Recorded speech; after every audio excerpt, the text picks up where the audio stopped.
Agradecemos de coração por estar assistindo a mais uma mensagem da série Cuidar e Acolher, refletindo o amor de Cristo. Por isso, enquanto temos oportunidade, façamos o bem a todos, especialmente aos da família da fé. Gálatas 6, versículo 10. Você já parou para pensar no poder do acolhimento? Neste versículo, somos claramente chamados a fazer o bem a todos, com um carinho especial para aqueles da família da fé. Nesta nova série, queremos convidar você a refletir conosco sobre o amor de Cristo e a importância de cuidarmos uns dos outros. Antes de começar o vídeo, que tal ligar para um irmão ou um amigo, convidá-lo a assistir a esta mensagem e lembrar o quanto ele é importante para você e principalmente para Deus? Amados irmãos, vamos então abrir a palavra de Deus na primeira carta do apóstolo Paulo aos Coríntios, capítulo 3. Primeira carta do apóstolo Paulo aos Coríntios, capítulo 3.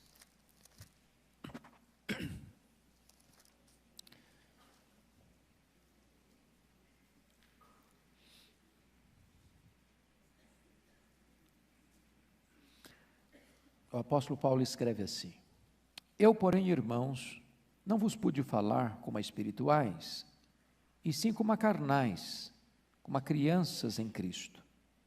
Leite vos dei a beber, ou vos dei a beber, não vos dei alimento sólido, porque ainda não podíeis suportá-lo. Nem ainda agora podeis, porque ainda sois carnais. Porquanto, havendo entre vós ciúmes e contendas, não é assim que sois carnais e andais segundo o homem? Quando, pois, alguém diz, eu sou de Paulo, e outro, eu de Apolo, não é evidente que andais segundo os homens? Quem é Apolo? E quem é Paulo? Servos por meio de quem crestes, e isto conforme o Senhor concedeu a cada um. Eu plantei, Apolo regou, mas o crescimento veio de Deus. De modo que nem o que planta é alguma coisa, nem o que rega, mas Deus que dá o crescimento. Ora, o que planta e o que rega são um, e cada um receberá o seu galardão, segundo o seu próprio trabalho. Porque de Deus somos cooperadores, lavoura de Deus, edifício de Deus sois vós. Segundo a graça de Deus que me foi dada, lancei o fundamento, como prudente construtor, e outro edifica sobre ele, porém cada um veja como edifica. Porque ninguém pode lançar outro fundamento além do que foi posto, o qual é Jesus Cristo. Contudo, se o que alguém edifica sobre o fundamento é ouro, prata, pedras preciosas, madeira, feno, palha, manifesta se tornará a obra de cada um, pois o dia a demonstrará, porque está sendo revelada pelo fogo. E qual seja a obra de cada um, o próprio fogo o provará. Se permanecer a obra de alguém que sobre o fundamento edificou, esse receberá galardão. Se a obra de alguém se queimar, sofrerá ele dano, mas esse mesmo será salvo, todavia, como que através do fogo. Não sabeis que sois santuário de Deus, e que o Espírito de Deus habita em vós? Se alguém destruir o santuário de Deus, Deus o destruirá, porque o santuário de Deus que sois vós é sagrado. Ninguém se engane a si mesmo. Se alguém dentre vós se tem por sábio neste século, faça-se estulto para se tornar sábio, porque a sabedoria deste mundo é loucura diante de Deus, porquanto está escrito, ele apanha os sábios na própria astúcia deles. E outra vez, o Senhor conhece os pensamentos dos sábios, que são pensamentos vãos. Portanto, ninguém se glorie nos homens, porque tudo é vosso, seja Paulo, seja Apolo, seja Cefas, seja o mundo, seja a vida, seja a morte, sejam as coisas presentes, sejam as futuras, tudo é vosso, e vós de Cristo, e Cristo de Deus. Amém. Meus amados, eu gostaria de conversar com vocês hoje sobre a igreja de Deus. a importância da igreja de Deus. E eu gostaria de introduzir este assunto situando a presença do apóstolo Paulo nessa cidade de Corinto. Vocês sabem que Paulo chega nesta cidade na sua segunda viagem missionária, no final da sua segunda viagem missionária, e permanece nessa cidade 1 ano e 6 meses. Corinto era uma cidade muito importante da Grécia, era a capital da província da Acaia. É uma cidade banhada por 2 mares, o Mar Jônico e o Mar Egeu. Ali havia um porto importantíssimo e caravanas chegavam e saíam dessa cidade todos os dias. Ali em Corinto havia e ainda há uma rocha, um elevado rochoso enorme, era a Acrópole, e lá em cima nessa Acrópole ficava um templo, a deusa Afrodite. E ali naquele templo pagão havia mais de 1000 prostitutas cultuais, que às noites desciam para o cais e se rendiam à prostituição aos muitos que chegavam e saíam daquela cidade. Portanto, a cidade de Corinto era uma cidade extremamente corrompida, extremamente encharcada pela promiscuidade sexual. E Paulo então vai plantar uma igreja nesta cidade, e ele encontra algumas razões eloquentes pelas quais escolhe esta cidade, que era uma capital de uma província, para plantar uma igreja. A primeira razão, diria eu, que era a razão geográfica. Por ser uma cidade portuária, por ser uma cidade banhada por 2 mares, por ser uma cidade onde pessoas vinham e saíam diariamente, ele entendia que este era um lugar estratégico para que a mensagem do Evangelho pudesse dali espalhar-se para o mundo. Mas havia também uma outra razão, era uma razão social. A cidade de Corinto, a velha cidade, tinha sido destruída. E agora uma nova cidade estava se surgindo, estava se despontando. E todos aqueles que conhecem um pouco da psicologia da religião sabem que numa cidade nova, onde as pessoas são novas, onde está se refazendo tudo, é muito mais fácil você plantar igrejas, onde as pessoas não têm raízes tão profundas com as suas tradições e com a sua cultura. E Paulo entende que esta era a razão eloquente para ali ele plantar uma igreja. Mas havia ainda uma outra razão, a razão cultural. Corinto hospedava os jogos mais importantes do mundo da época, exceto o que estava na frente dele, era a cidade de Atenas. Portanto, era uma cidade que recebia muita gente para suas atividades esportivas, e Paulo entendia que ali era um momento importante e um local importante para se plantar uma igreja. Mas ele encontrou um quarto motivo, que era o problema, uma causa moral. Preste bem atenção nisso. A gente pensa que por uma cidade ser promíscua demais, corrompida demais, rendida demais ao pecado, aí não é um bom local para se plantar uma igreja. Paulo entendia o contrário. Aquela cidade certamente já estava cansada com o seu pecado. Ele estava entendendo que exatamente ali, naquele cenário tão promíscuo, era muito importante plantar uma igreja, para que as pessoas pudessem conhecer a pureza do Evangelho. É muito curioso que em Corinto a religião e a promiscuidade estavam misturadas, porque o templo pagão de Afrodite, onde as prostitutas cultuais estavam presentes, se fazia do sexo uma espécie de liturgia para agradar essa divindade pagã. Quer dizer, aqui é necessário ensinar a santidade de vida e mostrar para essas pessoas uma nova realidade espiritual.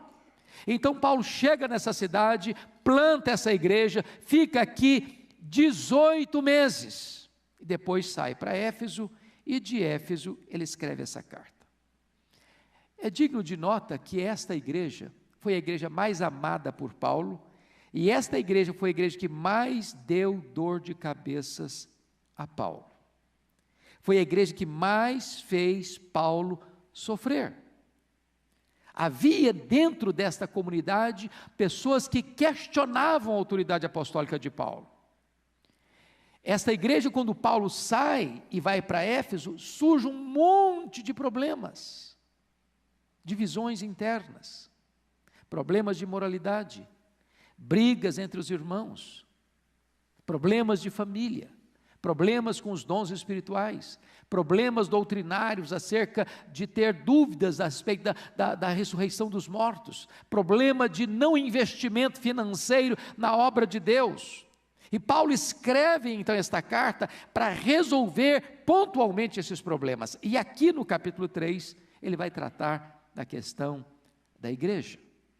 Dr. Warren Wiersbe, olhando para esse texto, penso eu que ele fez uma análise perfeita, onde ele coloca a igreja da seguinte maneira: a igreja é uma família, e o alvo da família é a maturidade.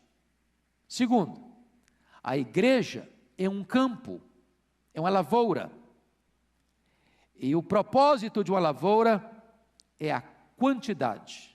Terceiro, a igreja é um templo, é um edifício, é um santuário, e o propósito do santuário é a qualidade. Se vocês perceberem essas três imagens que Paulo usa para descrever a igreja, ele mostra que a palavra de Deus é a base de tudo. Se para a família a palavra é alimento, é leite para os neófitos e é carne para os maduros na fé. A palavra é a semente da lavoura, que produz resultados extraordinários. E a palavra é os elementos que são usados para a construção deste edifício, de tal maneira que a igreja vai ser alimentada, a igreja vai ser nutrida, a igreja vai ser edificada pela palavra de Deus. Então, dito isso, à guisa de introdução, vamos olhar a primeira figura que Paulo emprega. A igreja é uma família e o seu alvo é a maturidade. Versos de 1 a 4, peço a vocês que observem comigo. A primeira coisa que Paulo diz é que ele não pôde falar a esses irmãos como a espirituais, e sim como a carnais, como a crianças em Cristo. E no verso 2, ele disse: leite vos dê a beber, não vos dê alimentos sólidos, porque ainda não podeis suportá-lo, nem ainda agora podeis, porque ainda sois carnais. Se você notou, a palavra carnais aparece no verso 1, e a palavra carnais aparece também no verso 2. Só que na língua grega são palavras diferentes. A palavra carnais do verso 1 é sarkinoi. A palavra carnais do verso 2 é sarkikoi. Qual a diferença? No verso 1, quando ele usa a palavra sarkinoi, carnais aqui mostra a natureza humana, frágil, limitada, tendente ao pecado. Nós somos carnais, nesse sentido, humanos. Mas a palavra sarkikoi do verso 2 é carnais no sentido de andar segundo a inclinação da carne. Agora já tem um componente moral. Agora já tem aí o aspecto da perversão moral. E isso, irmãos, levantou muito recentemente, no século passado, no século XX, uma nova teologia. Onde, por exemplo, Bill Bright, Scofield, levantou a ideia do crente carnal. Então a ideia é a seguinte: tem três tipos de homens, três tipos de pessoas: o homem natural, que é o não convertido; o crente carnal, que é convertido, mas ele não está sendo santificado; ele é convertido, mas quem governa a vida dele é o eu, e não Cristo. E então o crente espiritual é aquele crente que de fato ele é convertido e Jesus é o Senhor da vida dele. Só que essa leitura é a leitura errada. Essa ideia do crente carnal não é uma ideia bíblica. A ideia do Bill Bright, do Scofield é o seguinte: bom, eu sou crente, mas Jesus ainda não é o Senhor da minha vida. Ele é só meu Salvador, mas não é meu Senhor ainda. Paulo não concorda com essa teologia. Paulo não está ensinando essa teologia. Absolutamente não. Agora, é muito importante você entender uma coisa: ou Jesus é o Senhor da sua vida, ou Ele não é o seu Salvador. Para você ter uma ideia, a palavra Jesus como Salvador aparece 22 vezes, e a palavra Jesus como Senhor aparece 650 vezes. A grande ênfase do ensino bíblico é que Jesus é o Senhor. Agora, por que aqueles irmãos são imaturos? Onde transborda a ideia desse crente que é imaturo na sua vida espiritual? Paulo nos dá aqui duas orientações muito importantes. A primeira delas, a imaturidade é conhecida pela sua dieta espiritual. Olha aí comigo, versículo 2: leite vos dei a beber, não vos dei alimento sólido, porque ainda não podeis suportá-lo, nem ainda agora podeis, porque sois carnais. Preste bem atenção nisso, irmãos. Pastor Arival disse agora há pouco que as nossas crianças desceram para receber instrução lá. O que está sendo ensinado lá? O que está sendo ensinado aqui? O que difere leite de alimento sólido não é a natureza da doutrina. As mesmas verdades que são ensinadas para as nossas crianças, desde o rol de berço, são as mesmas verdades que nós aprendemos, são as mesmas verdades que são ensinadas num seminário, num curso de mestrado, de doutorado e de pós-doutorado. Apenas o nível deste ensino pode variar, mas são as mesmas verdades. A palavra de Deus, ela é leite para o neófito, e a palavra de Deus é carne para os adultos na fé. Então há crentes, irmãos, que passa tempo e mais tempo e mais tempo, e está sempre bebendo leite. Por exemplo, quando uma criança nasce, nenhum pai, nenhuma mãe, conscientemente, começa a dar um churrasquinho para o filho, não é verdade? Ah, é bonitinho, eu vou fazer um churrasquinho para ele. Não, você dá leite. Mas se o menino está com 14 anos, você não faz uma mamadeira para ele. Se ele está tomando mamadeira, tem coisa errada. Aí é hora de alimento sólido. Então, meu amado, tem que amadurecer.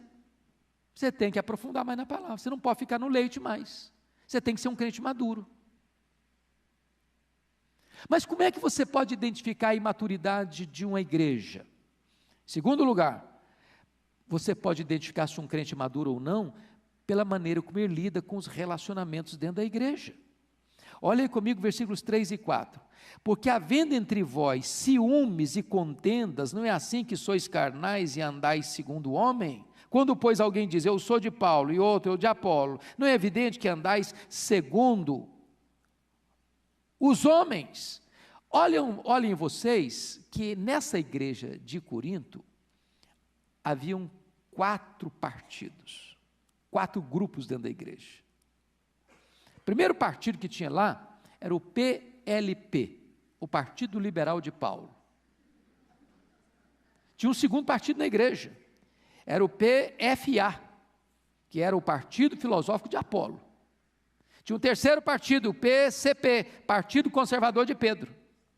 E havia um quarto partido, o PCJ, Partido Cristão de Jesus. Aquela igreja estava dividida em torno de personalidades. Olha o risco aí. Nós podemos até ter preferências, mas a igreja não está dividida em torno de pessoas, de personalidades. A igreja só tem um dono, esse é Jesus. A igreja só tem um Senhor, este é Jesus. A igreja só tem um Salvador, este é Jesus. Não há outro nome que nós anunciamos na igreja a não ser Jesus. Então, uma igreja carnal, uma igreja imatura, uma igreja espiritualmente bebê ainda, é uma igreja que fica olhando partidos, grupos. Há crentes até hoje que às vezes chega na igreja e lá no portão diz, quem vai pregar hoje? Dependendo de quem estiver na escala, não vou para casa. Sem maturidade. Você não vem para a igreja porque o fulano, o beltrano ou o ciclano vai pregar, porque o fulano, o beltrano ou o ciclano vai cantar, porque o grupo A, o grupo B, o grupo C vai dirigir o louvor. Você não vem para uma conferência porque o fulano, o beltrano é o preletor. Você vem por causa da palavra de Deus e do nome de Jesus Cristo, nosso Senhor. Nós não vivemos ao redor de personalidades, nós estamos centrados na pessoa de Cristo. Mas notem vocês ainda, meus amados irmãos, que dentro daquela igreja havia um outro aspecto que eu quero aqui levantar. Paulo vai usar uma outra figura, a partir do versículo 5, que agora ele vai usar a figura, a igreja é um campo e o seu alvo é a quantidade. Então vamos observar aí, que no verso 5 ele pergunta assim, mas quem é Paulo? Quem é Apolo? Quem é Paulo? Servos por meio de quem crestes, e isso conforme o Senhor concedeu a cada um. Eu plantei, Apolo regou, mas o crescimento veio de Deus, de modo que nem o que planta é alguma coisa, nem o que rega, mas Deus que dá o crescimento. Vamos entender alguma coisa aqui. Primeira coisa que Paulo está me ensinando, é que ele esvazia controvérsia sobre o culto à personalidade. Porque na língua grega, esse quem aí, nem é quem, está no neutro, é o quê. O que é Paulo? O que é Apolo?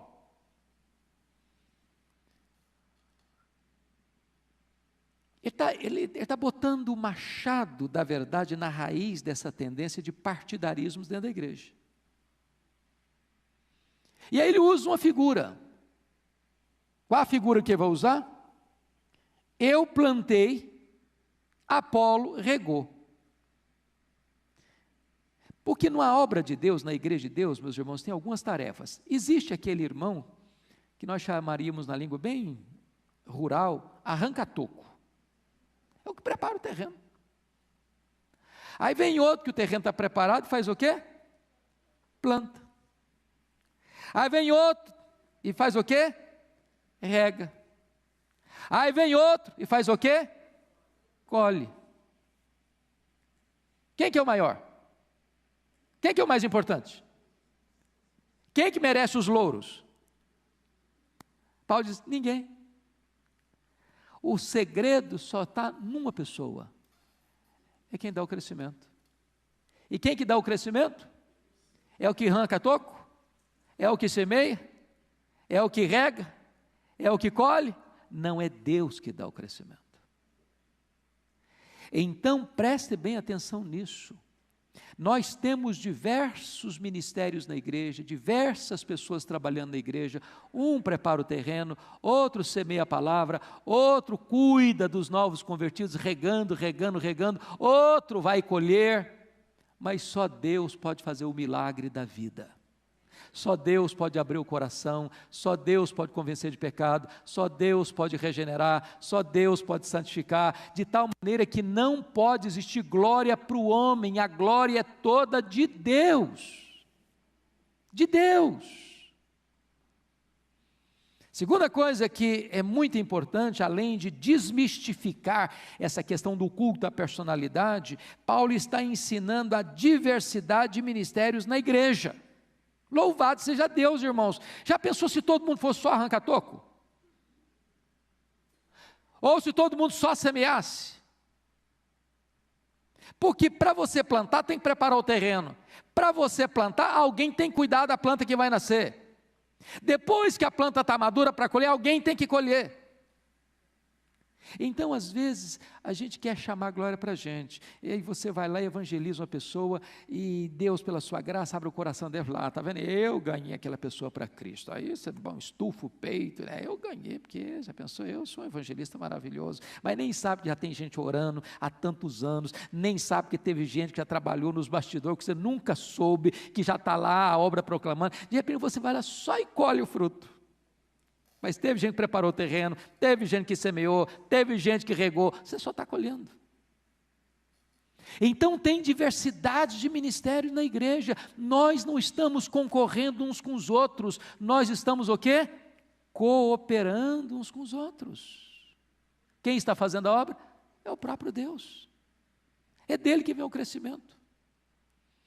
Terceira coisa importante, Paulo ensina que a unidade e a interdependência dos ministérios na igreja. Olha o versículo 8 comigo. Ora, o que planta e o que rega são um, e cada um receberá o seu galardão segundo o quê? Seu trabalho. Então preste atenção nisso. Para que você plante, alguém prepara o terreno. Para que você regue, alguém tem que ter plantado. Para que você colha, é necessário que alguém tenha cuidado dessa planta. Cada um é importante, cada um tem o seu ministério, cada um tem o seu chamado, cada um tem seu trabalho, e cada um vai receber de Deus o galardão, a recompensa de acordo com o quê? Com o seu trabalho. Com o seu o quê? Trabalho. Você trabalha, irmão? Você arranca toco, irmão? Você semeia? Você rega? Você colhe?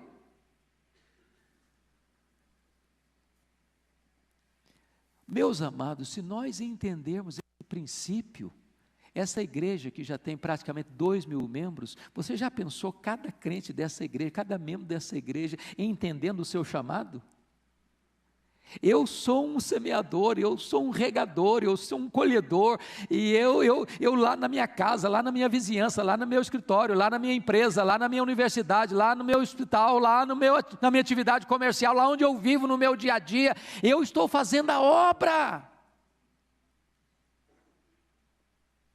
Você esperar que uma igreja cresça dependendo apenas do pastor Arival, dos pastores dessa igreja, dos líderes dessa igreja, dos professores de escola dominical dessa igreja, é limitar demais a grande obra de Deus que Ele quer fazer e há de fazer através dessa igreja. Todos nós estamos chamados para essa grande obra de preparar o terreno, de semear, de regar e de colher. Quarto lugar, Paulo ensina a humildade de espírito, ou seja, não há espaço para vaidades pessoais no ministério da igreja. Olha o versículo 7, pode ler o versículo 7 comigo, por favor? Vamos juntos? De modo que nem o que planta é alguma coisa, nem o que rega, mas Deus que dá o crescimento. Então um crente maduro nunca vai ser um crente soberbo, nunca.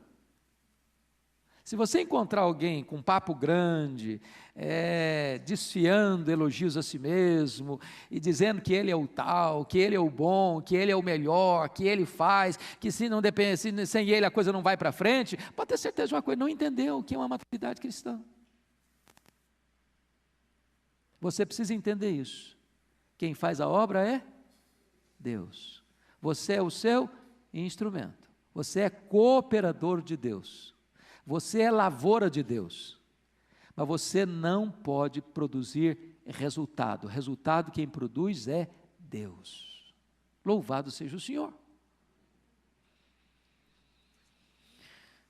Mas vamos à última figura que Paulo usa, que a igreja é um templo, e o seu alvo é a qualidade. E ele vai tratar disso do verso 9, parte B, até o final, verso 23. Quando ele diz assim, vamos ler o 9 todo, porque de Deus somos cooperadores, lavoura de Deus, qual a última figura dele? Edifício de Deus sois vós. E se você notar, ele deixa isso claro nos versos 16 e 17, a igreja pode ler comigo, em uníssono nos dois versos, 16 e 17, vamos lá? Não sabeis que sois santuário de Deus, e que o Espírito de Deus habita em vós? Se alguém destruir o santuário de Deus, Deus o destruirá, porque o santuário de Deus que sois vós, é sagrado, notem vocês que, lá no Antigo Testamento, no começo, quando uma pessoa tinha uma visão de Deus, Deus aparecia, uma teofania, as pessoas tinham muito medo, eu vou morrer, porque via Deus. Aí Deus aproxima-se desse povo e diz para Moisés, lá em Êxodo 25:8, far-me-ão um santuário, para que eu possa habitar no meio de vós.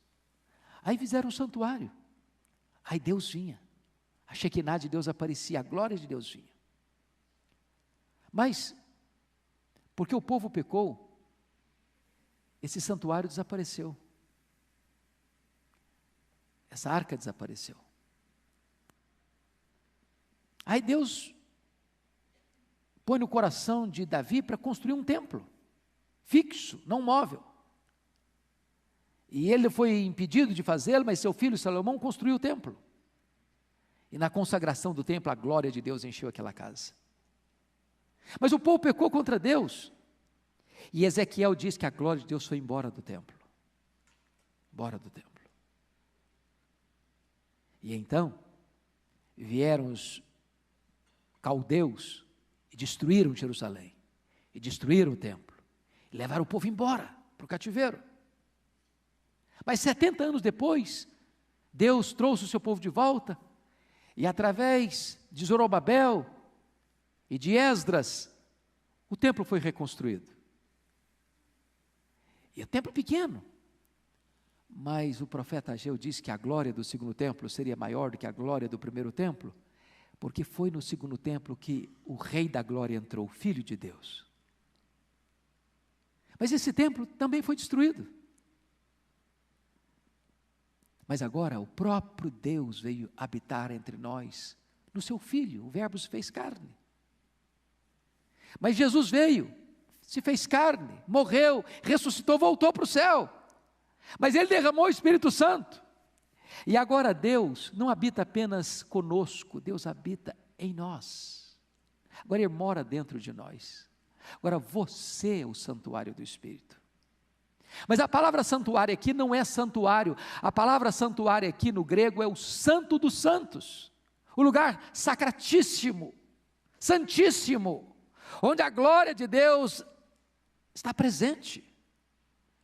Paulo vai dizer isso, você, eu, nós somos o santuário de Deus, e esse santuário é sagrado.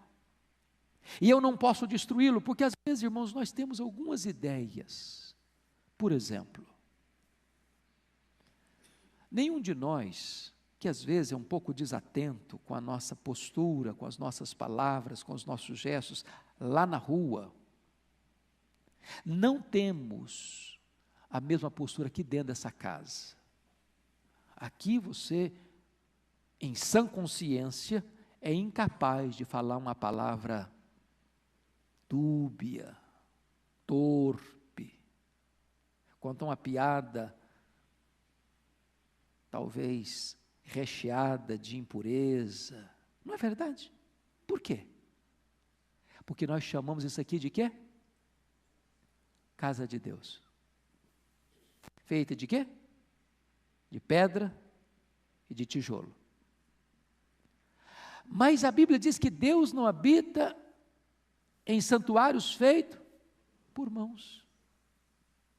Sabe qual é a verdadeira casa de Deus? E nós devemos reverência nessa casa mesmo, viu? Porque aqui é o lugar onde nós consagramos para culto a Deus. Mas a casa que deveria ter mais reverência, que nós deveríamos ter mais cuidado, sabe qual é? O nosso corpo, aqui que Deus habita. Só o fato de você entender isso deveria mudar profundamente a sua história e a sua vida. Você vai, está chegando Deus. Você entrou numa loja, o Espírito Santo está entrando nessa loja. Você está transportando a presença de Deus, você é santuário de Deus. Deus habita em você. Mas aqui algumas conclusões precisam ser tomadas. Primeira coisa que nós devemos pensar, irmãos, nesse edifício de Deus, é que nós devemos construir sobre o fundamento certo. Olha comigo versículos 10 e 11, por favor. Vamos todos juntos ler. Segundo a graça de Deus que me foi dada, lancei o fundamento como prudente construtor, e outro edifica sobre ele. Porém, cada um veja como edifica, porque ninguém pode lançar outro fundamento além do que foi posto, o qual é Jesus Cristo. Então, qual é o fundamento da igreja? É Pedro? É Paulo? É Maria? É o Papa? É o pastor da igreja? Não. Quem é o fundamento da igreja? É Jesus Cristo. Paulo diz, não se pode lançar outro fundamento. O único fundamento da igreja é Jesus Cristo. Se não lançar nesse fundamento, se o fundamento não for esse, o edifício vai cair. Então essa é a primeira verdade que Paulo vai nos ensinar, é preciso construir sobre o fundamento certo, Jesus Cristo. Nós não temos outra mensagem, nós não temos outra palavra, a não ser anunciar Jesus Cristo, Ele é o fundamento da igreja. Segundo, nós precisamos construir com material certo. Material certo. Olha comigo aí os versos 12 até o verso 17. Nós já lemos o 16, 17. Vamos do 12 ao 15. Toda a igreja comigo. Contudo, se o que alguém edifica sobre o fundamento é ouro, prata, pedras preciosas, madeira, feno, palha, manifesta se tornar a obra de cada um. Pois o dia demonstrará, porque está sendo revelada pelo fogo. Qual seja a obra de cada um, o próprio fogo provará. Se permanecer a obra de alguém que sobre o fundamento edificou, esse receberá galardão. Se a obra de alguém se queimar, sofrerá ele dano. Mas esse mesmo será salvo, todavia, como que através do fogo. Ele está usando aqui 6 materiais, 3 perecíveis, 3 não perecíveis. Ele está falando de construção. O que é perecível? Palha, feno, madeira. Bota palha, feno e madeira no fogo. O que é que vira? Cinza. Aí ele usa 3 materiais imperecíveis: prata, ouro e pedras preciosas. Bota no fogo, queima a escória, fica mais limpo ainda. Ele está falando aqui de material. E se a palavra de Deus para a família é alimento, se a palavra de Deus para a lavoura é a semente, se a palavra de Deus para o edifício é o material, então nós estamos falando aqui da verdade que nós ensinamos. E aqui preste bem atenção. Paulo está dizendo que o fogo no dia vai provar a nossa obra, como nós construímos. Tem muita gente hoje querendo edificar a igreja com outras verdades, com outras doutrinas. É sal grosso num, é prosperidade no outro, é milagres fabricados no outro, é novidade de sonhos, visões e revelações no outro, é sincretismo aqui, é misticismo lá, é teologia social acolá. O homem vai criando ideias, e na verdade tudo isso não passa de palha, de feno, de madeira, que o fogo vai destruir. Mas quando você edifica a igreja com a verdade, com o evangelho, com a sã doutrina, com a verdade que emana de Deus, leite para o neófito, carne, alimento sólido para o adulto, então esta obra é a obra que permanece, é a verdade de Deus, é o evangelho de Deus. O fogo não queima. E esse vai fazer o quê? Receber galardão. A salvação é pela graça, o galardão é pelas obras.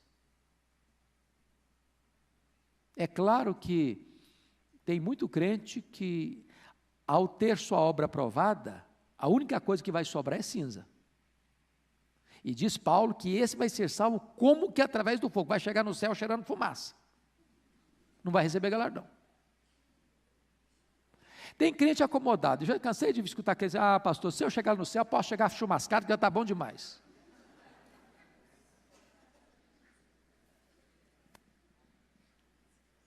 Mas você que foi salvo pela graça, deveria demonstrar sua gratidão num serviço fiel, zeloso, abundante na obra do Senhor. Para você escutar do seu amado Salvador, dizendo, vinde bendito do meu Pai, entre na posse do reino, que está preparado para você desde a fundação do mundo. Foste fiel no pouco, agora sobre o muito te colocarei. Mas vamos ver agora, amados irmãos, em terceiro lugar, nós devemos construir de acordo com o plano correto, que preste atenção nisso, estamos falando de construção, eu não sou engenheiro civil, nem arquiteto, mas vocês que têm uma mente melhor do que a minha, para entender essa figura, você pode construir no fundamento certo, você pode ter o material certo, mas se o mestre de obra não seguir a planta, vai sair tudo errado. Então Paulo vai nos mostrar que, mesmo construindo o fundamento certo e usando o material certo, tem que construir de acordo com o projeto do arquiteto. Olha comigo versos 18 a 20, vamos ler, todos nós por favor? Ninguém se engane a si mesmo, se alguém dentre vós se tem por sábio neste século, faça-se estulto para se tornar sábio, porque a sabedoria deste mundo é loucura diante de Deus, porquanto está escrito, ele apanha os sábios na própria estultícia deles. E outra vez, o Senhor conhece os pensamentos dos sábios, que são pensamentos vãos. Meus irmãos, uma sabedoria é a sabedoria do mundo, talvez essa funcione no mundo, mas a sabedoria de Deus é outra. A sabedoria do mundo não funciona na igreja. O reino de Deus tem seus valores invertidos. Bem-aventurado é o humilde, bem-aventurado é o que chora, bem-aventurado é o manso, bem-aventurado é o que tem fome e sede de justiça, bem-aventurado é o puro de coração, bem-aventurado é o misericordioso, bem-aventurado é o pacificador, bem-aventurado é o perseguido por causa da justiça. Esses valores não são aplaudidos lá fora não, mas na igreja de Deus são os valores. A igreja é uma organização, mas a igreja não é uma empresa secular. Lá fora, o que funciona? Funciona é prestígio, funciona é grana, funciona é influência política. A igreja, ela avança sobre outros valores e princípios. Os apóstolos eram homens sem dinheiro, eram homens iletrados, eram homens que não tinham nenhuma influência política, não tinham nenhuma proteção do Estado, e a igreja avançou no poder do Espírito Santo, com oração, com pregação, e ela influenciou o mundo. Nós não poderemos jamais transformar a igreja apenas numa instituição humana, sem entender que o que governa a igreja são os valores e os princípios de Deus, na força e no poder do Espírito de Deus, dentro da sabedoria de Deus. Concluindo, último lugar. Veja bem, nós estamos falando de edifício, de construção. A igreja é um edifício. E o padrão é qualidade. Então nós falamos do fundamento certo, nós falamos do material certo, nós falamos do plano certo, mas tem um quarto e último ponto que é importante. Devemos construir com a motivação certa. Já pensou? E é uma coisa que eu gostaria de dar o meu testemunho como colega. Vocês têm visto aqui o pastor Arival exaustivamente desafiar a igreja. Nós precisamos crescer, nós precisamos avançar, nós precisamos alargar as nossas fronteiras.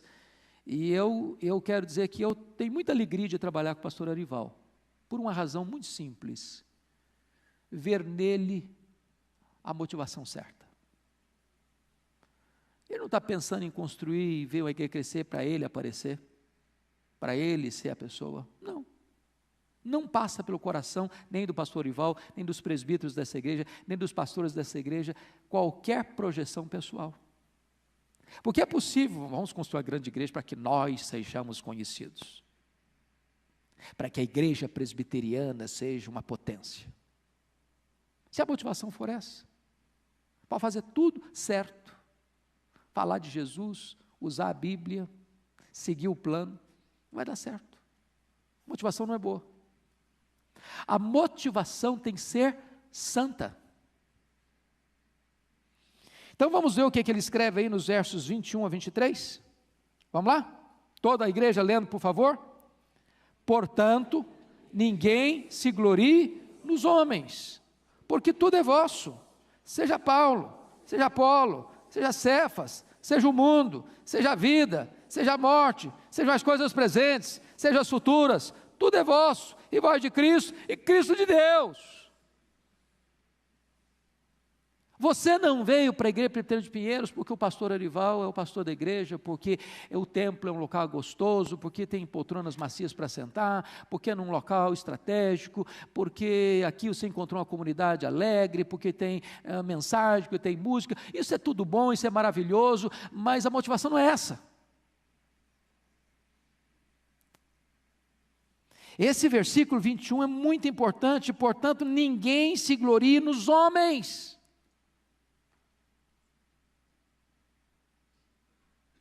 Porque toda glória dada ao homem é glória vazia, é vanglória, é idolatria, é abominação para Deus.